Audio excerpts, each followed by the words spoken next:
सूत जी महाराज कहते हैं, एक बार की बात है, बद्री विशाल क्षेत्र में चारों भाई सनक सनंदन सनत कुमार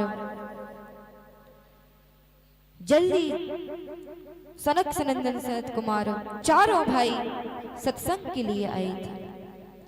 देखते हैं कि नारद जी जल्दी जल्दी में कहीं जा रहे हैं। नारद जी से पूछते हैं, कथम ब्रह्म दीन मुख कुछ चिंता तुरो भगवान, कि हे मुनिवर, आप इतनी जल्दी जल्दी में कहाँ जा रहे हैं और आपका मुख चिंता में कैसे ग्रसित है।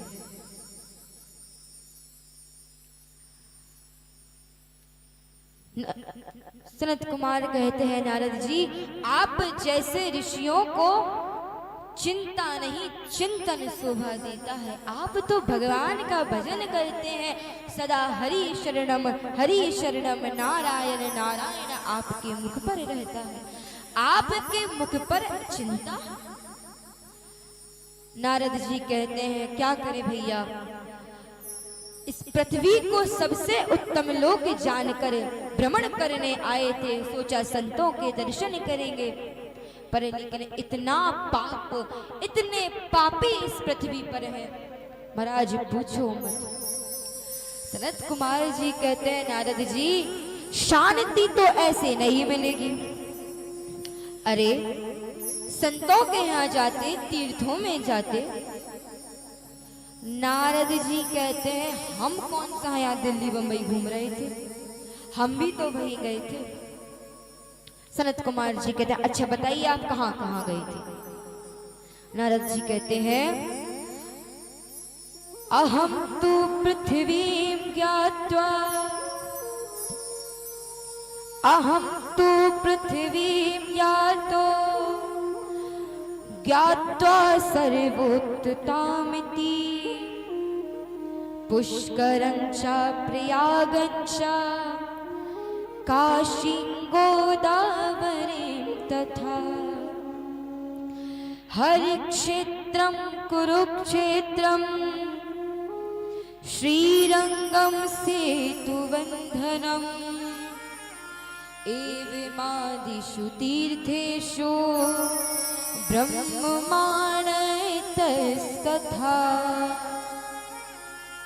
पुष्कर, प्रयाग, काशी, गोदावरी, हरिद्वार, कुरुक्षेत्र, श्रीरंग, रामेश्वर इत्यादि अनेकानेक तीर्थों में गया महाराज, लेकिन मुझे कहीं भी शांति नहीं मिली।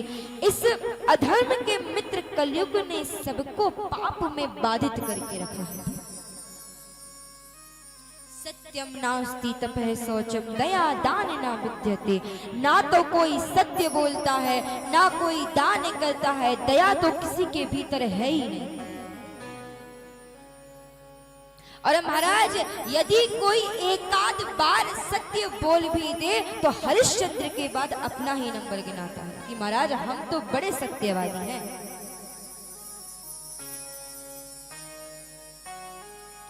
उदरम भरीणो जीवा बारा का कूट भाषिणा, कि मात पितौ बालक बुलावा, उदर भरई सोई धर्म सिखावा। कि माता पिता बालकों को बुलाते हैं और पेट भरने की शिक्षा देते हैं, धर्म की नहीं, पेट भरने की शिक्षा देते हैं।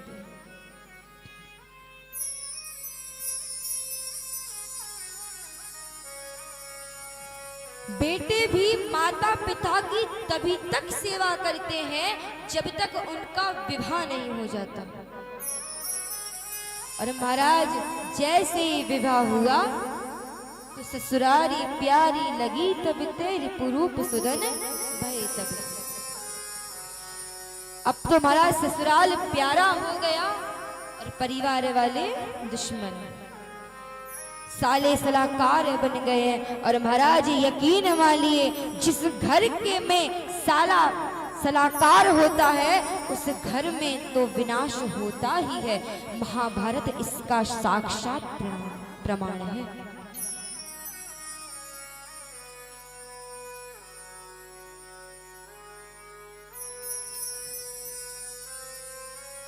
कन्याओं का विक्रय होने लगा है। लोभ के कारण व्यक्ति कन्याओं का विक्रय करने लगा है। नारद जी कहते हैं ये तो गृहस्थियों की स्थिति है, और जब मैं संतों के यहाँ गया तो वहां तो और ही विचित्र स्थिति। ना योगी नैव सिद्धो वा ना ज्ञानी सत्क्रियो नर कलिदावानलेनाद्य साधनं भस्मतां गतम्। कि महाराज ना तो कोई योगी है, ना कोई ध्यानी, ना कोई ब्रह्मचारी, कोई कुछ नहीं। जाके नख अरुजटा विशाला सोई तापस प्रसिद्ध कलिकाला। पत्नी की मृत्यु हो गई, भगवा रंग के वस्त्र धारण कर लिए, मुंडन करवा लिए, बड़े बड़े नाखून रख लिए, बड़ी बड़ी जटाएं कर ली, लो हो गए संत। नारद जी कहते हैं मैं एक जगह जा रहा था, वहां एक जगह से बड़ी शोर की आवाज आ रही थी। मैंने पूछा भाई साहब ये शोर कहां से आ रहा है? तो कहते हैं ये शोर मौनी बाबा के यहां से आ रहा है। मैं थोड़ा और आगे गया, छोटे छोटे बालक घूम रहे थे। मैंने पूछा ये बालक किसके हैं? तो महाराज कहते हैं ये ब्रह्मचारी जी के बालक हैं। थोड़ा और आगे गया, एक बड़ा सुंदर सा बंगला दिखाई दिया। मैंने पूछा ये बंगला किसका है? तो बोला ये बैरागी बाबा का बंगला है। अब ऐसे मौनी ब्रह्मचारी और बैरागी बाबा है। 10-20 का नोट आए तो कहते हैं महाराज हम धन को छूते नहीं हैं, हम धन से हाथ ही नहीं लगाते। 100-50 का नोट आएगा तो अपने शिष्यों को इशारा कर देंगे कि तुम ले लो, और जैसे ही 500 और 2000 का नोट निकला तो कहते हैं वैसे तो हम धन को छूते नहीं है, लेकिन आश्रम और गौशाला चलाने के लिए आवश्यकता तो पड़ ही जाती है, तो अकाउंट में ट्रांसफर कर दीजिए। तो महाराज ये संतों की स्थिति है। ऐसे ही कलयुग को के पापों को देखते देखते मैं श्री धाम वृंदावन में आया। यमुना के किनारे से निकल रहा था तो मैंने वहां एक बड़ा ही आश्चर्य देखा। एक तरुण युवती जिसके अगल बगल हजारों स्त्रियां उसकी सेवा कर रही हैं। उस स्त्री के बगल में 2 वृद्ध पुरुष लेटे हुए हैं। स्त्री विलाप कर रही है, रो रही है। मैंने सोचा कि मैं जाकर पूछता हूं क्यों रो रही हूं। नारद जी सोचे स्त्री स्वभाव है, क्या पता ये कब हंस रही है कब रोने लग जाए, कि कब रो रही है कब हंसने लग जाए, कि ए बाबा तुम्हें क्या करना है। तो मैं वहां पास से निकलने लगा। वो देवी मुझे देख कर कहती है भो भो साधु शरणं तिष्ठ मच्चिंतामपि नाशय दर्शनं तव लोकस्य सर्वथा गहरं परम। कि हे साधु क्षण भर के लिए रुक जाइए और मेरी भी चिंता का निवारण करके जाइए। कि आप जैसे साधु का तो दर्शन ही बड़े सौभाग्य से होता है, और महाराज साधु का तो अर्थ ही होता है साधनोति पर कार्यम इति साधु, कि जो दूसरे के कार्य को साधे, दूसरे को के कार्य को बनाता है, वही तो साधु है। नारद जी कहते हैं देवी तुम कौन हो, और ये जो तुम्हारी सेवा कर रही है ये देवियां कौन है, और ये जो तुम्हारे बगल में वृद्ध 2 पुरुष लेटे हुए हैं ये कौन है। वो देवी कहती है अहम भक्तिरिति ख्याता इमो मैं तनयो मतो ज्ञान वैरागी नामानो काल योगी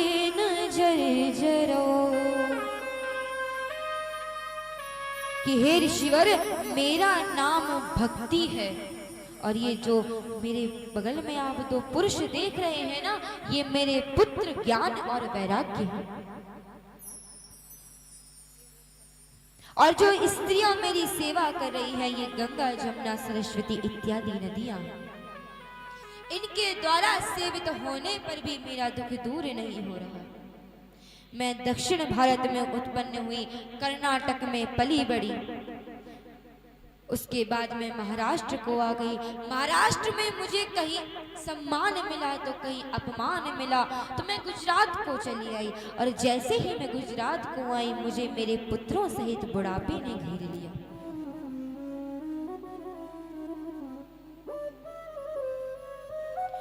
और वहां से मैं वृंदावन को चली आई, लेकिन वृंदावन पुनः प्राप्त नवीनेव स्वरूपिणा, कि वृंदावन में आकर मैं तो नवयुक्ति हो गई, लेकिन मेरे पुरुष अभी भी वृद्ध हैं। नारद जी, आप ही बताइए, जब हम तीनों साथ साथ विचरण कर रहे थे तो ये विपरीत स्थिति कैसे? नारद जी कहते हैं, देवी, ये कलयुग का प्रताप, ये कलयुग के कारण हो रहा है। कलयुग के दोषों के कारण हो रहा है। कलयुग के दोष ने इतना अधर्म फैला के रखा है कि ज्ञान और वैराग्य का कोई ग्राहक ही नहीं बचा। धन्य है वृंदावन, जहां भक्ति महारानी नृत्य करती है।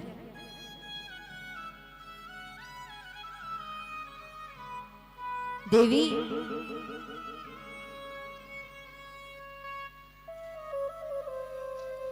मैं तुमसे ये वादा करता हूं कि तुम्हारे साथ में तुम्हारे पुत्रों को मैं युवा अवस्था में ले आऊंगा।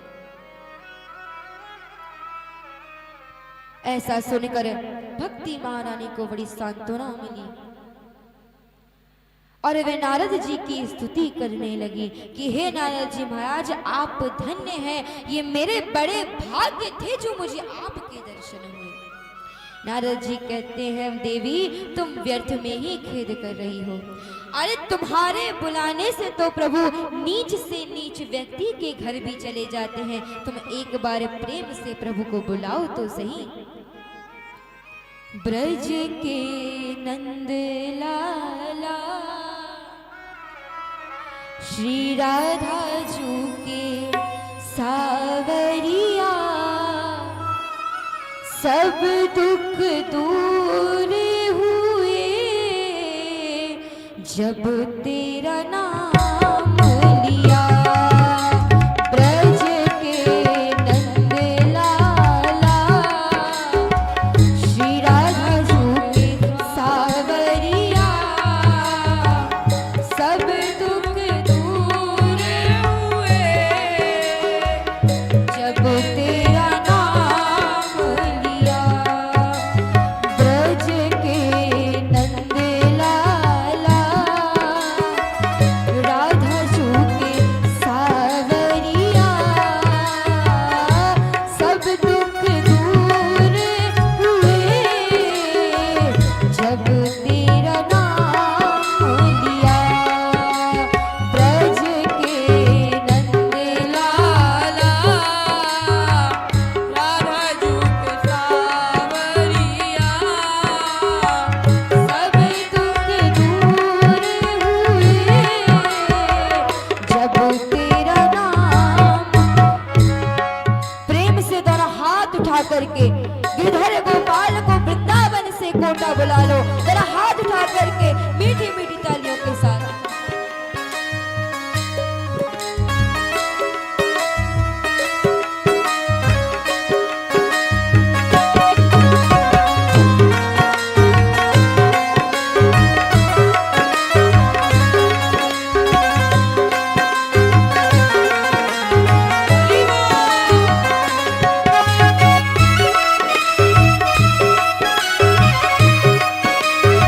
वृंदावन बिहारी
रहे हो तुम मेरे दुखड़े सारे, देख रहे हो तुम मेरे दुखड़े सारे, देख रहे हो तुम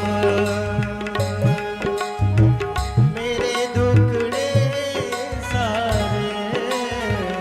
कब दर्शन दोगे मेरी आँखों के तारे, कब दर्शन दोगे मेरी आँखों के तारे, मेरी आँखों के तारे।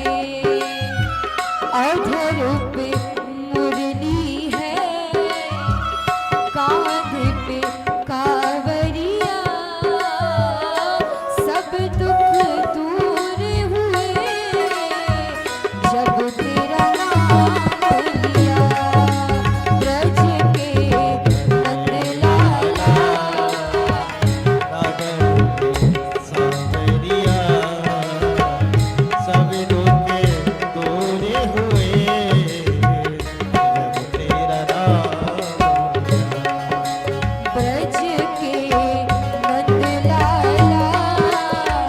राधा झूके सावरिया, सब दुख दूर हुए जब तेरा नाम लिया।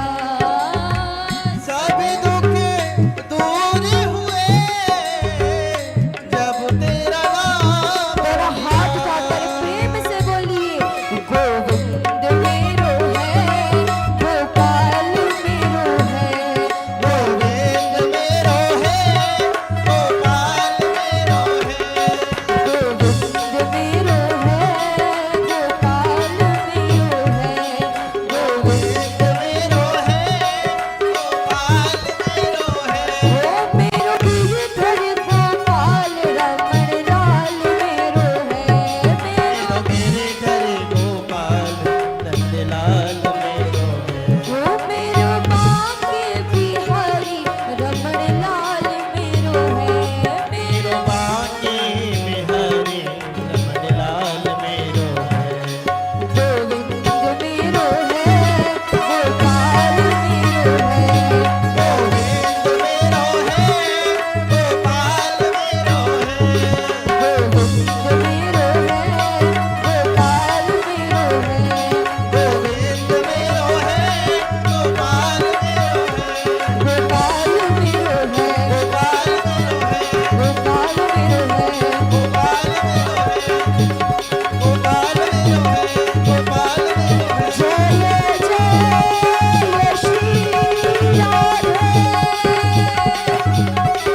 जय जय श्री राधे, जय जय श्री राधे। महाराज भक्ति महारानी ठाकुर जी की वंदना करती है।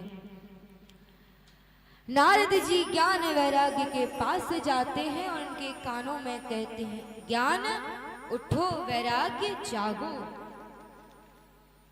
लेकिन नहीं जागते। वेद वेदांत सुना दिया, गीता पाठे मुर मुर, गीता का पाठ बार बार सुना दिया, लेकिन थोड़ी देर के लिए निद्रा भंग होती और फिर मूर्छा पा करके गिर जाते। नारद जी को बड़ी चिंता हुई कि इनकी मूर्छा कैसे दूर होगी। भगवान का चिंतन करने लगे कि हे प्रभु, अब आप ही कोई रास्ता बताइए। जीवन में कैसी भी परिस्थिति हो, भगवान का चिंतन, भगवान का स्मरण हर चिंता का समाधान, हर चिंता का समाधान है। उसी समय आकाशवाणी होती है कि हे नारद जी, आप सत्कर्म कीजिए। नारद जी कहते हैं सत्कर्म कीजिए, अभी तक जो मैं कर रहा था वो तो फिर वो क्या था, वो सत्कर्म नहीं था। अनेकानेक ऋषियों से पूछते हैं सत्कर्म कि सत्कर्म क्या है, लेकिन कोई भी इसका उत्तर नहीं दे पाता। त्रिलोकी में हाहाकार मच गई कि जिस प्रश्न का उत्तर स्वयं देवर्षि नारद के पास नहीं है, उस प्रश्न का उत्तर भला कौन जानेगा। नारद जी कहते हैं ऐसे ही सत्कर्म की खोज करते करते मैं बद्री का आश्रम में आया। सोचा कि बद्री का आश्रम में भगवान नर नारायण की आराधना करूंगा और उनसे ही इसका उत्तर पूछूंगा कि सत्कर्म क्या है। तभी आप चारों भैया मुझे मिल गए। नारद जी कहते हैं आप भी कोई साधारण ऋषि मुनि नहीं है, आपकी भ्रकुटी टेढ़ी करने मात्र से भगवान के प्रिय पार्षद जय और विजय का बैकुंठ से पतन हो गया था। हे सनत कुमारों, अब आप ही बताइए कि आकाशवाणी ने जिस सत्कर्म की कहा है वो सत्कर्म क्या है।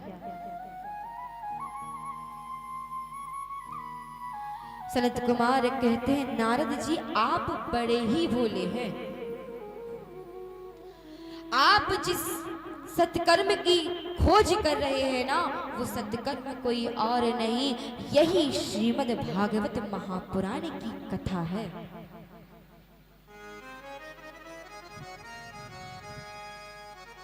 नारद जी कहते हैं मैंने वेद वेदांत सुना दिया, गीता का पाठ बार बार गीता पाठे मुहुर मुहुर, तब उससे कुछ नहीं हुआ तो श्रीमद् भागवत से क्या होगा। सनत कुमार जी कहते हैं कि कभी कभी जो कार्य मूल से नहीं होता वो उसके सार से हो जाता है, और ये वेद वेदांत का पुराणों का वेदों का ही तो सार है। यहाँ पर सनत कुमार जी कुछ उदाहरण देते हैं। सनत कुमार जी कहते हैं नारद जी 4 व्यक्ति हैं और आम केवल 3 हैं।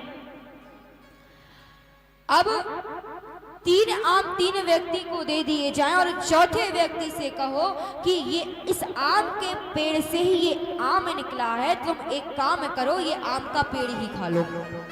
तो वह आप बताइए जो स्वाद आम के फल में है क्या वो स्वाद आम के पेड़ से मिलेगा। नारद जी कहते हैं बिल्कुल नहीं। सनत कुमार जी कहते हैं दूसरी तरह से समझिए, कहीं भंडारा हो रहा है, अब घी में पुड़ियां निकाली जा रही हैं, संयोग बस 4-5 पुड़ियां बच गई हैं। कोई कहे दूध से ही तो घी निकलता है तो दूध में ही पुड़ियां तल लो। तो आप बताइए क्या दूध में पुड़ियां बनाई जा सकती हैं? बताइए माताएं, बनाते हैं दूध में पुड़ियां बनेगी? नारद जी कहते हैं असंभव। सनत कुमार जी कहते हैं मैं यही तो आपको समझाना चाह रहा हूं कि जो कार्य कभी कभी मूल से नहीं होता वो कार्य उसके सारे से हो जाता है। नारद जी की शंका दूर हो गई। नारद जी कहते हैं इसका आयोजन कहाँ करें? तो हरिद्वार के कनखल में आनंद नामक तट पर श्रीमद् भागवत महापुराण का आयोजन होता है। अनेकानेक ऋषि मुनि आते हैं। पुराण सम्राट के रूप में भागवत जी विराजमान हैं। मुख्य यजमान के रूप में नारद जी विराजमान हैं और सबसे पहले सनत कुमार जी भागवत की महिमा गाते हैं। सदा सेव्या श्रीमद् भागवती कथा, यस्या श्रवण मात्रेण हरिश्चित्तं शमाशये।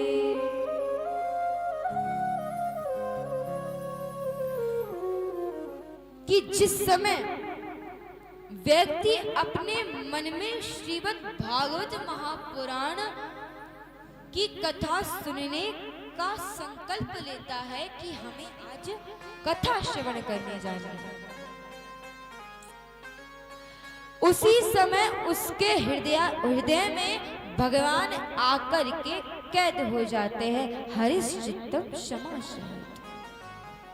ऐसी श्रीमद् भागवत महापुराण की कथा का सदा पान करिए। सदा सेव्या श्रीमद् भागवती कथा। नारद जी ऐसी महिमा गा ही रहे थे महाराज कि सभा में एक आश्चर्य होता है। और आश्चर्य क्या होता है? भक्ति सुतौ तौ तरुणो गृहीत्वा प्रेमैक रूपा सहसा विरासी। श्री कृष्ण गोविंद हरे मुरारी नाथेति नामानि मुहुर् बदन्ति। भक्ति महारानी सहित भक्ति महारानी के दोनों पुत्र ज्ञान और वैराग्य युवा अवस्था में प्रकट हो जाते हैं और भक्ति महारानी ताता थैया कर करके भगवान के नामों का संकीर्तन करते हुए नाचती हैं और कहती हैं श्री कृष्ण गोविंद हरे मुरारी हे नाथ नारायण वासुदेवा। श्री कृष्ण गोविंद हरे मुरारी हे नाथ नारायण वासुदेवा। हे नाथ नारायण वासुदेवा। हे लक्ष्मी नारायण वासुदेवा। हे नाथ नारायण वासुदेवा। हे नाथ नारायण वासुदेवा। श्री कृष्ण गोविंद हरे मुरारी हे नाथ नारायण वासुदेवा। श्री कृष्ण गोविंद हरे मुरारी हे नाथ नारायण वासुदेवा। जैसे ऋषि मुनि देखते हैं कि ये देवी कहाँ से प्रकट हुई। भक्ति महारानी कहती है मैं कलयुग के दोषों के कारण वृद्ध हो गई थी। मेरे पुत्र भी वृद्ध अवस्था को प्राप्त हो गए थे, लेकिन आज श्रीमद् भागवत महापुराण की कथा श्रवण करने के कारण मेरे पुत्र फिर से युवा अवस्था में आ गए। भक्ति महारानी ताता थैया करते करते नाच रही है, पूरे पंडाल में घूमती हुई।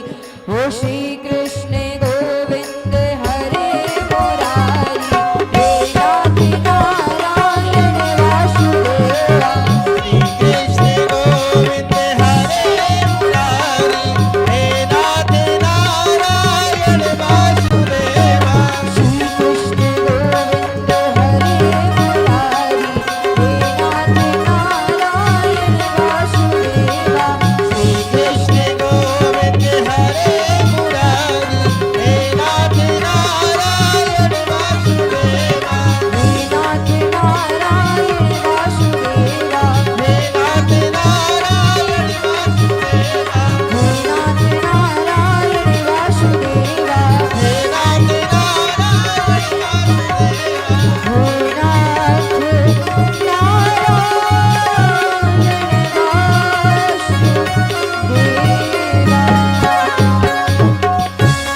बोली भक्ति महारानी की, वृंदावन बिहारी लाल की। भक्ति महारानी कहती है नारद जी आपकी दया के कारण आपकी कृपा के कारण मुझे मेरे पुत्रों सहित फिर से युवा अवस्था आ गई। अब आप मुझे आज्ञा दीजिए कि मैं कहाँ पर निवास करूं। नारद जी कहते हैं देवी इस कथा पंडाल में जितने भी श्रोतागण बैठे हैं उन सभी के हृदय आकाश में जाकर के विराजमान हो जाओ।